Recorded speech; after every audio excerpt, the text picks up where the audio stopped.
Madam হুম সকালবেলা কি করতেছেন এনে? চুল আসছেন।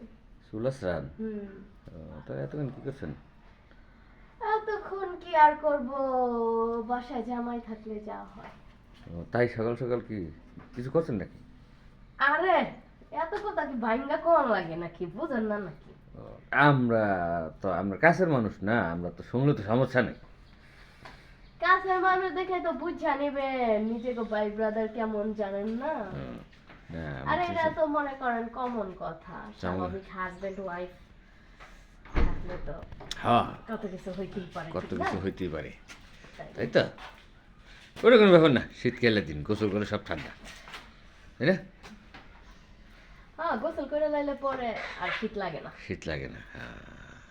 না না, বাইরে আদর করবেন না, দিবেন দিবেন, বাইরে দিবেন, বেশি বেশি দিবেন, গরম বানায় লাগবেন বাইরে শীতের তাহলে ভিতরে। আপনারা এত কথা শুনতাইছেন কে? আপনারা ভাই যান, তাইলে আমি শুনবো আপনারা না? লাগাও বাপিরা বইয়া আছে। আপনার কাছে যে আমাকে শিখাই এরকম কিছু করা লাগবো, আমরা শিখতে আসি। বয়স তো